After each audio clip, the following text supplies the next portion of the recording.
আসসালামু আলাইকুম। এখন শুনবেন সংবাদ শিরোনাম। সামনের যুদ্ধ কঠিন, অনেক লম্বা, মন্তব্য তারেক রহমানের।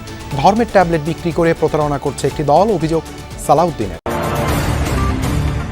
ধর্ম নিয়ে কাজ করলেও ব্যবহার করে না জামায়াত, দাবি সংগঠন আমিরের। লেভেল প্লেইং ফিল্ড না থাকার অভিযোগ নিয়ে ইসিতে প্রতিনিধি দল। ভোটের তফসিল ঘোষণা নিয়ে বুধবার রাষ্ট্রপতির সঙ্গে নির্বাচন কমিশনের সাক্ষাৎ। সিইসির ভাষণ রেকর্ড করতে বিটিভি ও বাংলাদেশ বেতারে চিঠি। খালেদা জিয়ার জন্য এয়ার অ্যাম্বুলেন্স আসছে না কাল। আরও কিছু পরীক্ষা নিরীক্ষা শেষে বিদেশ যাত্রার বিষয়ে সিদ্ধান্ত জানাবে মেডিকেল বোর্ড। মা ও মেয়েকে নির্মমভাবে হত্যা, সিসি ক্যামেরার ফুটেজ দেখে খুনি শনাক্তের চেষ্টা পুলিশের। জাপানের পূর্ব উপকূলবর্তী অঞ্চলে 7.6 মাত্রা শক্তিশালী ভূমিকম্প, সুনামি সতর্কতা জারি। প্রাথমিকভাবে মেলেনি হতাহতের কোনো তথ্য। আসসালামু আলাইকুম। এতক্ষণ দেখছিলেন সংবাদ শিরোনাম, এখন দেখবেন বিস্তারিত। প্রার্থী না দেখে ধানের শীষের পক্ষে কাজ করতে নেতাকর্মীদের প্রতি আহ্বান জানিয়েছেন বিএনপির ভারপ্রাপ্ত চেয়ারম্যান তারেক রহমান। বলেছেন, সামনের যুদ্ধ কঠিন, অনেক লম্বা। দেশে জবাবদিহিমূলক সরকার ক্ষমতা এলে শুভ পরিবর্তনের শুরু হবে বলেও মনে করেন তারেক রহমান। বিশেষ একজন ব্যক্তিকে ভালো আখ্যায়িত করে বাকিদের সমালোচনা করার প্রবণতা বন্ধের অনুরোধ করেন তিনি। জানান, বিএনপি ক্ষমতায় গেলে প্রথমেই 50 লাখ পরিবারের কাছে ফ্যামিলি কার্ড দেওয়ার পরিকল্পনা করছে। বিএনপির দেশ গড়ার পরিকল্পনা কর্মসূচির দ্বিতীয় দিনের আয়োজনও ছিল ছাত্রদলের নেতাকর্মীদের নিয়ে। রাজধানীর কেআইবি মিলনায়তনে অনুষ্ঠানের সমাপনী সেশনে ভার্চুয়ালি যোগ দেন বিএনপির ভারপ্রাপ্ত চেয়ারম্যান তারেক রহমান। গোটা অনুষ্ঠানের বড় অংশ জুড়ে তারেক রহমান কথা বলেন কর্মসংস্থান ও স্বনির্ভর বাংলাদেশ গঠন নিয়ে তার পরিকল্পনার কথা, যেখানে ব্যবসা বান্ধব পরিবেশ তৈরি, বিদেশে দক্ষ কর্মী পাঠানোর জন্য প্রশিক্ষণের ব্যবস্থা, নারীর ক্ষমতায়ন, কৃষি উৎপাদন বৃদ্ধি, খাল খনন কর্মসূচি, বায়ু দূষণ নিয়ন্ত্রণ সহ বিভিন্ন পরিকল্পনা গুরুত্ব পায়। কৃষক কার্ড আর আরেকটা হচ্ছে ফ্যামিলি কার্ড। এইম থাকবে ইনশাল্লাহ আল্লাহর মতে সরকার গঠনে সক্ষম হলে আমরা জনগণের রায় আমরা প্রথমে 1 বছরের ভিতরে চেষ্টা করব 50 লক্ষ ফ্যামিলির কাছে রিচ করার জন্য দেওয়ার জন্য। ল্যাপটপ নিয়ে কোনো একটা হয়তো অনলাইনে কোনো একটা মার্কেটিং এর কাজ করছে, তাকে যদি আমরা এই যে বিভিন্ন স্বৈরাচারের সময় বিভিন্ন জায়গায় বড় বড় বিল্ডিং কতগুলো তৈরি করা হয়েছিল, আমরা যদি এই জায়গাগুলো স্টুডেন্টদেরকে দিয়ে দিই, তাদেরকে ছোট একটা অফিসের মতন করে আমরা দিয়ে দিতে পারি, তাহলে এখানে এসে বন্ধু বান্ধবরা মিলে তারা এসে এখানে তখন একটা কোম্পানি তৈরি করবে। কোম্পানি তৈরি করার মাধ্যমে তারা সেখান থেকে বেটারভাবে কাজ করতে পারবে। এ সময় বিরোধী রাজনৈতিক দলের কর্মকাণ্ডের সমালোচনা করে তিনি বলেন, বিএনপি ছাড়া কেউই দেশের জন্য এখনো কোনো পরিকল্পনা জাতির সামনে তুলে ধরতে পারেনি। সৎ মানুষের শাসন দিব, আমরা দেশে ন্যায় বিচার উপস্থাপন করব, আমরা দেশে এই করবো, এইসব ভেগ টার্মে অনেকের অনেক বক্তব্য আছে অনেক রাজনৈতিক দলের। বাট দেশ নিয়ে, দেশের শিক্ষা, দেশের কৃষি, দেশের নারী সমাজ, সবগুলো বিষয় নিয়ে এইরকম প্রিসাইজ আলোচনা আর কোন রাজনৈতিক দল করেছে? নীতি আদর্শ পরিকল্পনাবিহীন একটি দল ধর্মের নামে ব্যবসা খুলে ভোট প্রার্থনা করছে বলে অভিযোগ করেছেন বিএনপির স্থায়ী কমিটির সদস্য সালাউদ্দিন আহমদ। দুপুরে দেশ গড়ার পরিকল্পনা কর্মসূচির দ্বিতীয় দিনের প্রথম সেশনে তিনি আরও বলেন, বিএনপি ক্ষমতায় গেলে জনবান্ধব কর্মসূচি গ্রহণ করবে। জানান, গণতান্ত্রিক উত্তরণে যারা বাধা দেবে তাদের প্রত্যাখ্যান করবে জনগণ।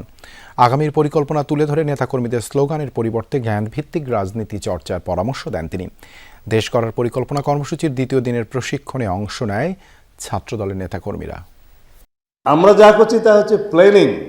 Planning is half of the job. If you don't plan, you are planning to fail. তারা কেবলই বলছে যে এখানে একটু মার্কাতে ভোট দিলে তরতরাইয়া জান্নাতে যাবে, তার আগে ইহকালে কিভাবে চলবে এর কোনো বক্তব্য নাই। শুধুমাত্র ধর্মের নামে একটা ট্যাবলেট বিক্রি করে জনগণের সাথে প্রতারণা করার পরিকল্পনা করছে। ধর্ম নিয়ে কাজ করলেও ব্যবহার করে না জামায়াত, দাবি সংগঠন আমির ডাক্তার শফিকুর রহমানের। দুপুরে ইউরোপীয় ইউনিয়নের সাথে বৈঠক শেষে সাংবাদিকদের তিনি বলেন, ঘোষিত সময়ে নির্বাচন না হলে দেশ সংকটে পড়বে। এর আগে দলটির 6 সদস্যের প্রতিনিধি দল যায় নির্বাচন কমিশনে। ইসির সাথে বৈঠক শেষে দলটির সেক্রেটারি জেনারেল মিয়া গোলাম পারোয়ার অভিযোগ করেন, কমিশন এখনও নির্বাচনের লেভেল প্লেইং ফিল্ড নিশ্চিত করতে পারেনি। তবে নির্বাচন পেছানোর কোনো আশঙ্কা নেই বলেও সাংবাদিকদের জানান তিনি। আমরা ধর্মকে কখনো ব্যবহার করি নাই, করব না। ইউরোপীয় ইউনিয়নের প্রতিনিধির সাথে সোমবার সকালে বৈঠক করেন জামাতে ইসলামীর আমির ডাক্তার শফিকুর রহমান। পরে সাংবাদিকদের বৈঠকের বিষয়ে অবহিত করে বলেন, ব্যক্তি বা দলের জন্য নয়, জনগণের জন্য রাজনীতি করে তার দল। ধর্ম নিয়ে দলটি কাজ করলেও ব্যবহার করে না। নির্বাচন নিয়ে ডাক্তার শফিক বলেন, নির্বাচন পেছানোর সুযোগ নেই, তেমন হলে বিপর্যয় নামবে দেশে।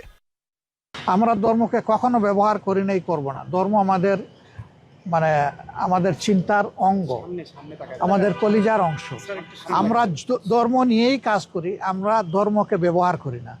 ধর্ম ব্যবহার করলে কে করে সেটা আপনারা ভালো বুঝেন। ইলেকশনের সময় নতুন করে যারা বেশি বেশি নামাজ শুরু করেন, টুপি পরেন, তসবিহ হাতে নিয়ে ঘুরান, ধর্মকে তারাই বোধহয় সম্ভবত ব্যবহার করে। এর আগে 11:30টায় দলটির 6 সদস্যের প্রতিনিধি দল নির্বাচন কমিশনের সাথে বৈঠকে বসেন। প্রায় 2 ঘন্টার বৈঠক শেষে সাংবাদিকদের সাথে কথা বলেন দলের সেক্রেটারি জেনারেল মিয়া গোলাম পরোয়ার। বর্তমান পরিস্থিতিকে নির্বাচনের জন্য লেভেল প্লেইং ফিল্ড বলার উপায় নেই বলে মন্তব্য করেন তিনি। মাঝে মাঝে খুব গুরুতর অবনতি আমরা দেখছি। একটা দলের সবার উপরে অন্য দলের হামলা। লেভেল প্লেইং ফিল্ড সম্পর্কে নিশ্চিত করতে পারেননি। বিদ্যমান প্রশাসনিক অবস্থার কিছু তথ্য প্রমাণ স্পেসিফিক আমরা ওনাদের সামনে তুলে ধরে বলেছি যে এই অবস্থা থাকলে এটাকে আমরা লেভেল প্লেইং ফিল্ড হিসেবে গ্রহণ করব না। ভোট কেন্দ্রে সিসি ক্যামেরা ব্যবহার নিশ্চিতে কমিশনকে দলটির পক্ষ থেকে আহ্বান জানানো হয়েছে বলেও জানান তিনি। নির্বাচিত জনপ্রতিনিধির কাছে ক্ষমতা হস্তান্তরের জন্য এর চেয়ে গুরুত্বপূর্ণ আর কিছু হতে পারে না। এখানে অর্থ ব্যয় করা প্রয়োজনে অনেক ডোনার এজেন্সি, ডোনার কান্ট্রির কাছে সহযোগিতা চাওয়া যায়। আমরাও কিন্তু এই সমস্ত ব্যাপারে অ্যাপ্রোচ করেছি বিভিন্ন জায়গায়।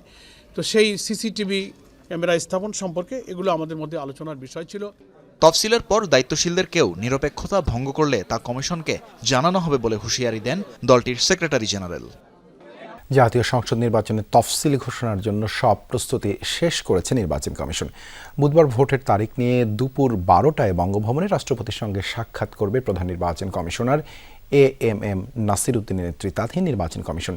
সেদিনই জাতির উদ্দেশ্যে সিইসির তফসিল ঘোষণার ভাষণ রেকর্ড করবে বাংলাদেশ টেলিভিশন এবং বাংলাদেশ বেতার। একই দিনে এবার ভোট হবে ত্রয়োদশ জাতীয় সংসদ নির্বাচন এবং গণভোটের। নির্বাচনের আইনবিধি ও প্রার্থীদের আচরণ বিধিমালা সংশোধন, ভোটার তালিকা চূড়ান্ত সহ ভোটের সার্বিক প্রস্তুতি সম্পন্ন করেছে নির্বাচন কমিশন। নির্বাচন ঘিরে এসব কর্মযজ্ঞ আর ভোটের তারিখ নিয়ে রাষ্ট্রপতির সঙ্গে সাক্ষাৎ করতে বুধবার বঙ্গভবনে যাবে AMM নাসির উদ্দিন নেতৃত্বাধীন নির্বাচন কমিশন। পরে দেশবাসীকে ভোটের সময়সূচি জানাতে বাংলাদেশ টেলিভিশন এবং বাংলাদেশ বেতারে রেকর্ডিং করা হবে বলে জানান ইসি সচিব। ডিসেম্বরের 10 তারিখে মাননীয় প্রধান নির্বাচন কমিশনার স্যার বাংলাদেশ টেলিভিশন এবং বাংলাদেশ বেতারে একটা ভাষণ রেকর্ড করবেন। এখন রেকর্ডের বিষয়বস্তুটা এবং সময়টা এটা স্যার নির্ধারণ করবেন, কিন্তু একটা রেকর্ডিং হবে এটুকু আমার জানা আছে এবং সেটা আপনাদের সাথে শেয়ার করলাম। বেগম খালেদা জিয়ার শারীরিক অবস্থা এখনও অপরিবর্তিত, তবে সবশেষ সিটি স্ক্যান রিপোর্ট স্বাভাবিক এসেছে বলে জানিয়েছে মেডিকেল বোর্ড। এর আগে খালেদা জিয়ার শারীরিক পরিস্থিতির উন্নতি না হওয়ায় 2 দফায় পিছিয়েছে বিদেশে নেওয়ার সিদ্ধান্ত। বিএনপি চেয়ারপারসনের উন্নত চিকিৎসার জন্য যুক্তরাজ্য যাওয়ার সংশোধিত তারিখ ছিল রোববার, তবে মেডিকেল বোর্ড সিদ্ধান্ত না দেয়ায় তা আপাতত স্থগিত। বিএনপি মহাসচিব বলছেন, এ ব্যাপারে চিকিৎসকরাই সিদ্ধান্ত নেবেন। আপাতত এভার কেয়ার হাসপাতাল চিকিৎসকদের নিবিড় পর্যবেক্ষণে রয়েছেন খালেদা জিয়া, আর তার চিকিৎসার এই কর্মযজ্ঞ তত্ত্বাবধান করছেন দলের ভারপ্রাপ্ত চেয়ারম্যান তারেক রহমানের স্ত্রী ডাক্তার জুবাইদা রহমান।